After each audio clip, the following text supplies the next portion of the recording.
और जंगल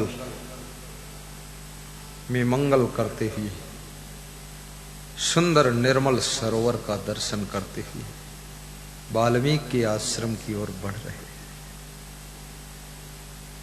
साधनाशील जीवन में निर्मल सरोवर का भी महत्व है। निर्मल सरोवर निर्मलता का संदेश देता है। निर्मल नदियां पवित्रता का संदेश देती है। जंगल वन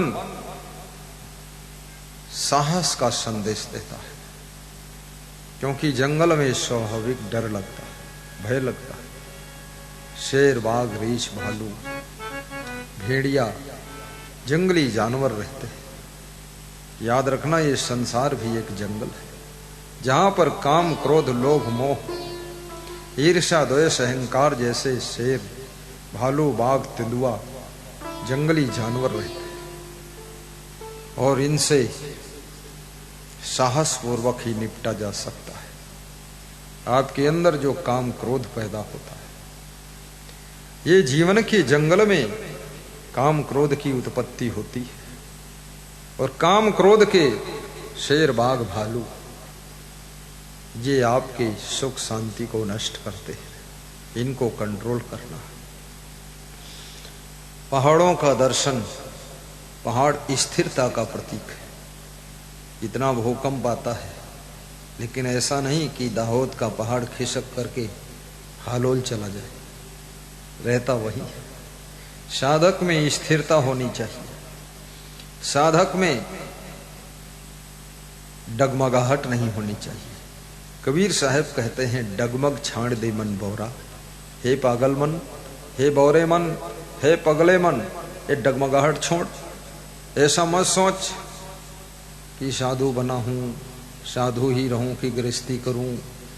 ये डगमगाहट नहीं होनी चाहिए।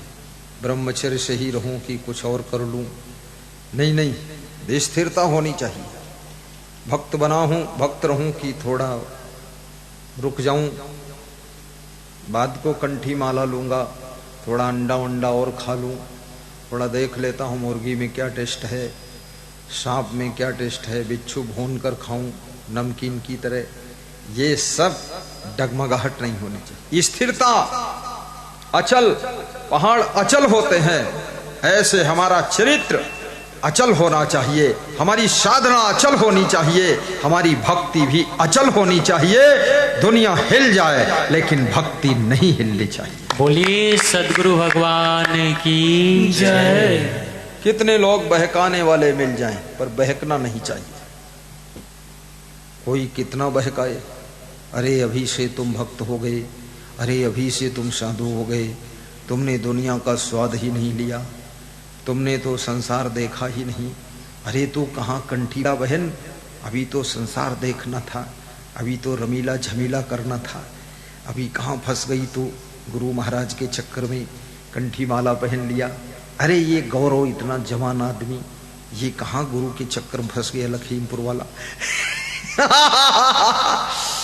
और कितने लोग साधुओं से कहते हैं, अरे अभी कहाँ तू साधु हो गया, छोटा छोटा तेरा शरीर है, छोटी उम्र है, अभी ये कोई साधु बनने की उम्र है, अभी तो गोबर खा ले इस उम्र में। वो साधु वो साधु सोचता, अरे यही तो उम्र है, और क्या उम्र है, जब कमर झुक गई तब क्या उम्र, यही उम्र है साधु बनने की। 9 वर्ष की उम्र में जगत गुरु शंकराचार्य साधु बन गए, 5 वर्ष की उम्र में ध्रुव भगवान भगत बन गए, भगवान श्री राम, सीता, लक्ष्मण, भरत, शत्रुघ्न सब बचपन में ही गुरु वशिष्ठ के शिष्य बन गए। मीराबाई निवास में रह करके, महलों में रह करके भी गुरु भक्त बन गई। सिबरी बचपन से गुरु भक्त बन गई, साधिका बन गई, साधना करने लग गई। अरे जो करना है शुरू से स्टार्ट कर दो, अधकचरे में क्या फंसना है। अभी जैसे मैं संत बन गया तो बचपन से बन गया, मेरे पास लंबा समय था सत्संग करने का, मेरे पास बहुत लंबा टाइम था, तभी तो आपके बीच में पहुंचा। यदि 60 साल की उम्र में संत बनता तो फिर झुकी जा रही है कमर धीरे धीरे, और चली जा रही है उम्र धीरे धीरे घटी जा रही है, नजर धीरे धीरे, नजर धीरे धीरे। मैं 21 साल की उम्र में संत बन गया। बहुत लोग मुझको समझाने आए, अरे बोले 50-60 साल की उम्र में संत होना चाहिए। तो हमने कहा आपकी तो 50-60 साल हो गई, तो पहनो लंगोटा निकलो। बोले मैं कोई संत बनने वाला? तो मैंने कहा मैं कोई गृहस्थ बनने वाला, मैं तो शुरू से संत बनूंगा। तुम क्यों नहीं बनते? तुम्हारी तो 50-60 साल हो गई। तो बोले कि अरे मैं तो माया जाल में फंस गया, तो मैं भी फंस जाऊंगा तो यही बात तो बोलूंगा। तो तुम फंस गए तो फंसे रहो, हम क्यों फंसे, हम तो निकल गए। लोग हमको समझाने आते थे, मैं उनको समझा देता था। फिर वो समझाने के बाद घर नहीं जाते थे मेरे, वो अपने घर चले जाते थे। बोले अरे उसको बहुत ज्ञान हो गया, ऊपर का ज्ञान हुआ। हमने को ऊपर का भी है, भीतर का भी है। सब ज्ञान ही ज्ञान है। पागल कहीं के, ये विषय भोगों में सुख कहाँ है, ये संसार के माया मोह में सुख कहाँ है? इसमें सब चिल्ला चोट ही है, अल्लल जल्लल काम है। अपनी जिंदगी तो स्वर्ग से भी अच्छी हो गई, भगवान भी तरसता है ऐसे संत के दर्शन के लिए। देखो शास्त्रों में लिखा है, भगवान राम दर्शन के लिए गए, किसके यहाँ? वाल्मीकि के यहाँ संत के दर्शन करने गए। तो भगवान भी संत का दर्शन करना चाहता है, तो अपन क्यों ना संत बन जाए जो भगवान भी दर्शन करने आए। और गृहस्थ बनोगे तो भगवान के दर्शन करने तुमको जाना पड़ेगा, और जाओगे अगर पुण्य कम होंगे तो भगवान वहां भी नहीं मिलेगा। और मैं संत बन गया तो भगवान खुद हमारे दर्शन करने आएगा, उसको भी आशीर्वाद दे दूंगा कि भगवान बने रहो, हम महान तुम भगवान।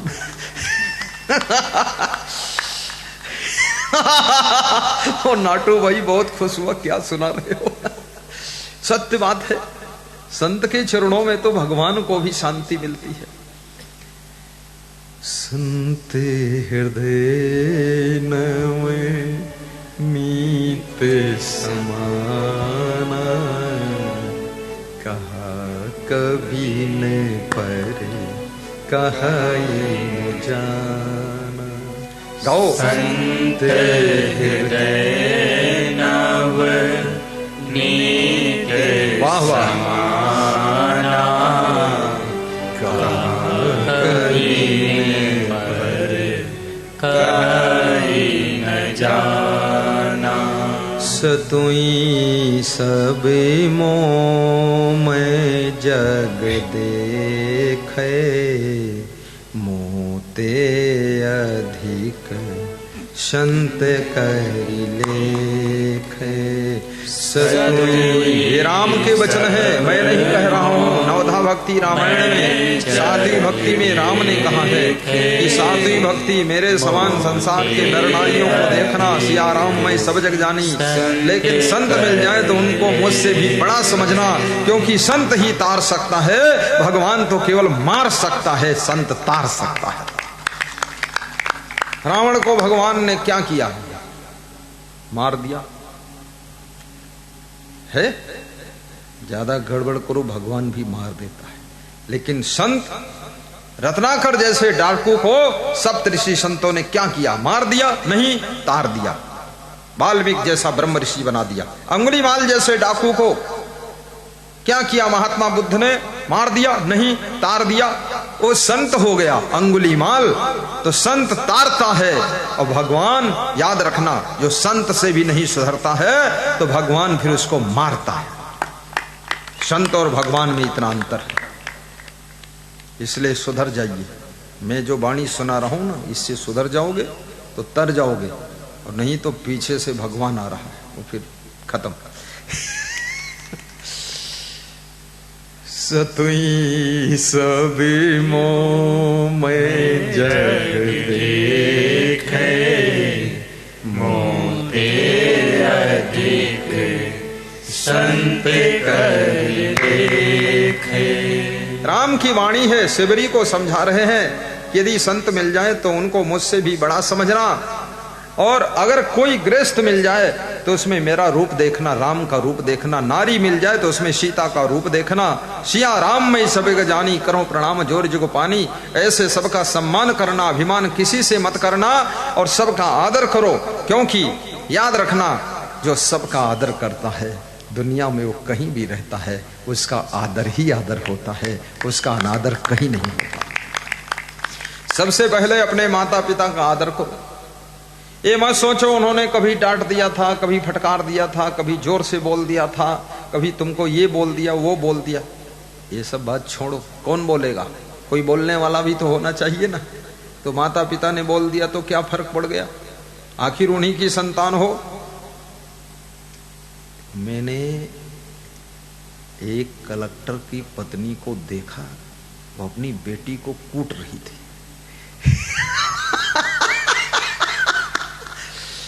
उन्हीं के घर में मेहमान था, उसकी कुटाई चल रही थी। मैं उसी जगह निकला तो मैं तो आंखें नीची कर लिया, लेकिन आंखें बड़ी चालाक होती, चुपके से देख लिया कुटाई हो रही। तो मैंने कहा निकलो यहां से, कुटाई चालू है, दो एक कुटाई मुक्का लग जाएगा बाबा को भी। तो क्यों कुटाई हो रही थी? अब मां अगर बेटी को कूटती है, धान कूटा जाता है, बेटी थोड़ी कूटी जाती है, लेकिन बेटी को कूटती है। धान जब कूटे जाते हैं तो उसमें चावल निकलता है, और बेटी जब कूटी जाती है तो उसमें से क्या निकलता है? उसमें उसमें सब भूसी निकलती है। नहीं नहीं, बेटी जब मां कूटती है कभी थप्पड़ मारती है, जब बाप कभी थप्पड़ मारता है तो उस बेटी में से क्या निकलता है मालूम है? उसमें से देवी का रूप निकलता है, नारायणी का रूप निकलता है। वो पूजनीय बनती है, महान बनती है। वो बेटी साधारण नहीं रहती। सब बेटियां ताली बजाओ, ये सोचती ताली बजाऊं कल कूटी जाऊं। नहीं नहीं, कूटने का मतलब कभी कभी वाह वाह जय वाह वाह। नारसिंह कितने लोग आए आप? इधर आओ, आगे निकलो, उस साइड से इधर आओ। 10 में बस। आइए, चलो उठो जल्दी, वहां से निकलो बाहर। ये देखिए वहां से आए हैं जहां से हम आए हैं। हम कहां से आए हैं? जहां से ये आए। तो ये कहां से आए? जहां से हम आए। अब बताओ, देखो कैसा फंसा दिया। झाबुआ जिले से। हाँ, घुस जाओ, नीचे घुस जाओ। हाँ, नीचे चुप्पे से रास्ता है, बस ऐसे घुसा दिया गुरुजी ने। हाँ, बैठो, ये देखो। हाँ, बैठो, वाह, बैठो बैठो बैठो। हाँ, जहां जगह मिल जाए बैठ जाओ, बैठो। देखो, इनका मन नहीं माना। कल यहां तक छोड़ने भी आए थे, फिर भी मन में इतना प्रेम रहा कि पुराने वर्ष में भी दर्शन और नए वर्ष में भी दर्शन।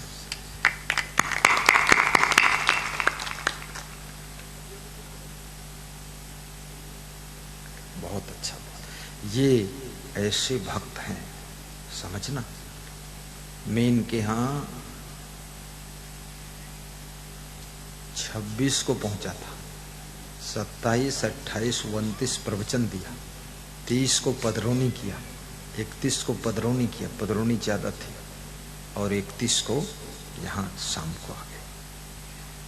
और यहां तक छोड़ने आए थे भक्तगण। बहुत श्रद्धा है इनके लिए। एक बार जोरदार ताली बजाता। गाओ।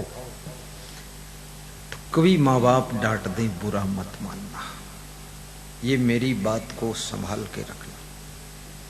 और कभी सास ससुर थोड़ा सा डांट दे तो बुरा मत मानना, क्योंकि कभी गुरु डांट दे तो बुरा मत मानना।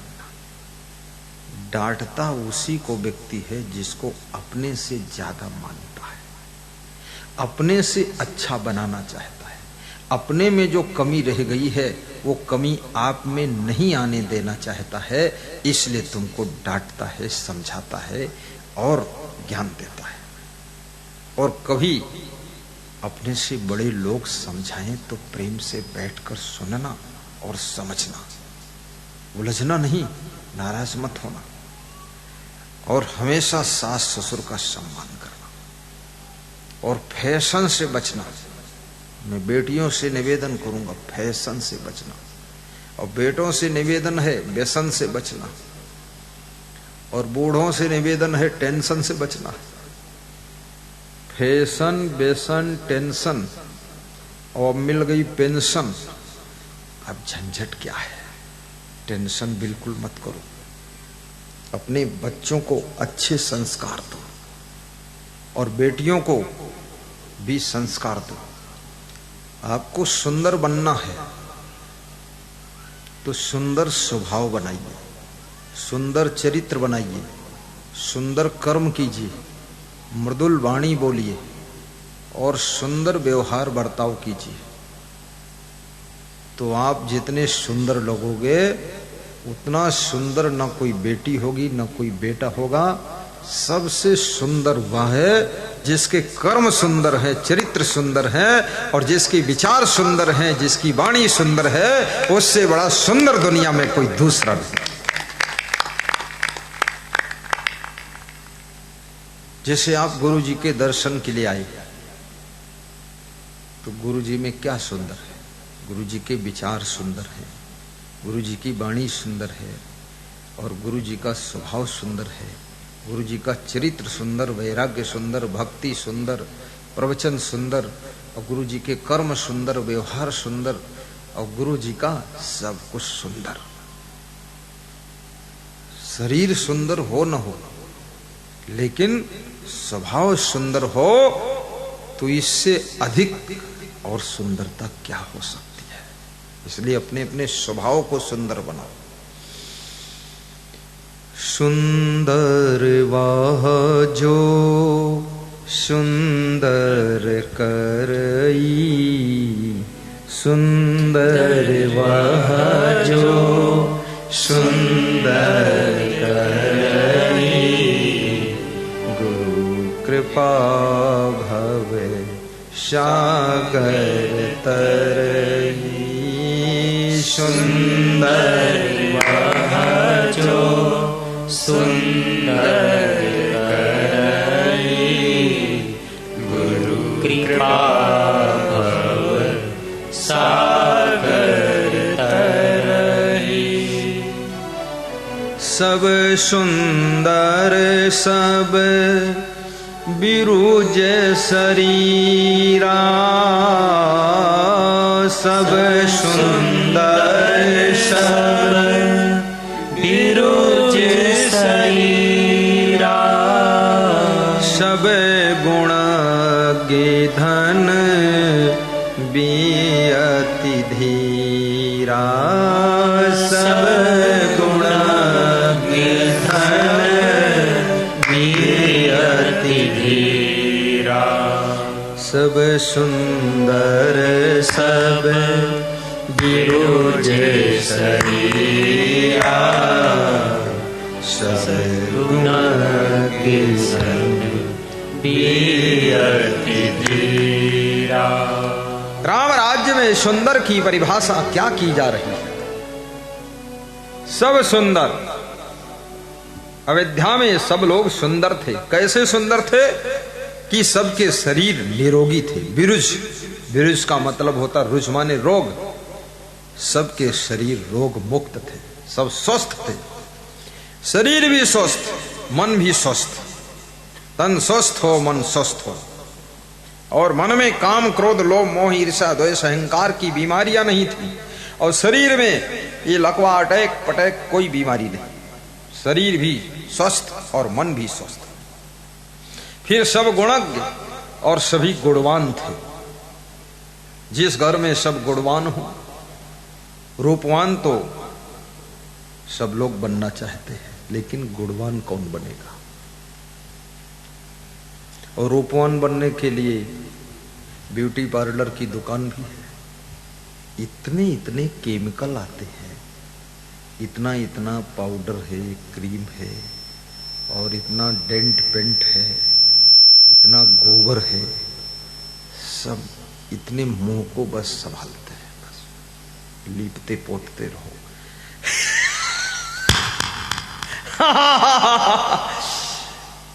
पीठ में गंदगी लगी है और चेहरे में बस सब। मैं तो देखता हूं इतना कॉस्मेटिक सामान है। एक स्त्री को मैंने शाम को देखा तो चमकता था चेहरा उसका, फिर सवेरे देखा तो उसका चेहरा बिल्कुल मटिया मेट था। तो हमने कहा रात भर में चमक कहाँ गायब हो गई? तो उसका पति बोला शाम को मेकअप किया था। तो हमने कहा सुबह क्या किया? पिकअप। बोले सुबह चाय की कप, गप सप, चाय की कप, पिकअप। तो हमने कहा क्या हुआ? तो बोले सवेरे मुंह धोया तो सब मेकअप धो गया, तो अब असली रंग देखा है तुमने, असली रंग। हाँ, शरीर भी सुंदर रखो, ठीक है, आपकी इच्छा है, लेकिन आपका रूपवान बनने के साथ साथ गुणवान भी बनो। गुणवान, जैसे शंकर जी के डमरू में 64 गुण थे। कितने? 64। और शंकर जी के कपड़े कैसे थे? वो बाघंबर लपेटते थे, बाघंबर। न कभी कुर्ता पजामा पहना, न पेंट शर्ट पहना, न चड्ढी पहना, न शंकर जी का पहनावा घुटनों से नीचे टांगे सब खुले रहती थी, और त्रिशूल हाथ में और डमरू साथ में।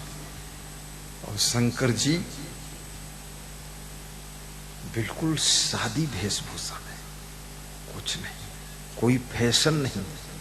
और आज शंकर जी की पूजा लोग खूब करते हैं। महाकालेश्वर में शंकर, ओंकारेश्वर में शंकर, जहां देखो तहां शंकर।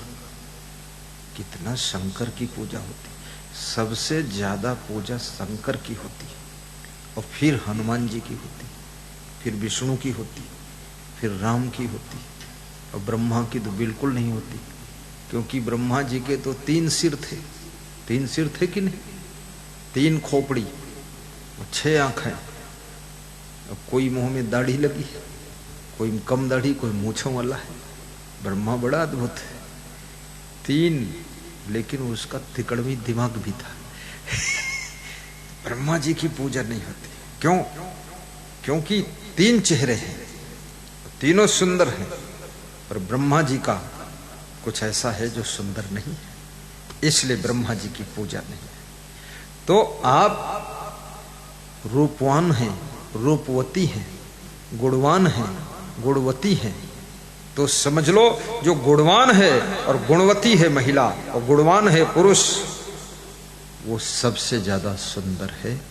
शिबरी बूढ़ी है, चेहरे में सुंदरता नहीं है, लेकिन भगवान राम शिबरी की कुटिया में जाते हैं और शिबरी को आशीर्वाद देते हैं, क्योंकि शिबरी गुणवान है, श्रद्धावान है, भक्तिवान है, और शिबरी राम की भक्त है, इसलिए राम वहां दर्शन देने जाते हैं। तो मैं निवेदन करूंगा, आप भी श्रद्धावान बनो, गुणवान बनो, रूपवती बनो, श्रद्धावती बनो, गुणवती बनो, और प्रेमवती बनो।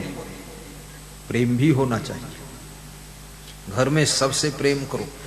देखो, बाहर लोगों से प्रेम करना आसान है। कोई 10 मिनट के लिए मिला, राम राम भाई साहब, राम राम राम राम, हाँ नमस्ते नमस्ते सहेली, नमस्ते अलबेली जलबेली सलवड़ी, हो गया नमस्ते। लेकिन जो सासू रोज मिल रही है, उससे भी नमस्ते कभी कभी होना चाहिए। रोज नमस्ते करो।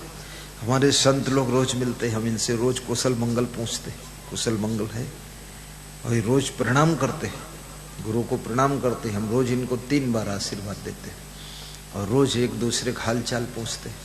अपने माँ बाप से भी हाल चाल पूछो, अपनी पत्नी से भी हाल चाल कुशल मंगल पूछो, अपने पति से भी कुशल मंगल पूछो, और उनका ख्याल करो। ये व्यवहार कुशलता, ये प्रेम विकसित करो, प्रेम के सागर बनो, क्योंकि जहां प्रेम रहता है वहां सफलता, शांति, संपत्ति, उन्नति सब रहती है, और जहां प्रेम का सरोवर सूख जाता है वहां न शांति रहती, न सफलता रहती है, न उन्नति रहती है। इसलिए प्रेम के सागर बनो। बोलिए सद्गुरुदेव की।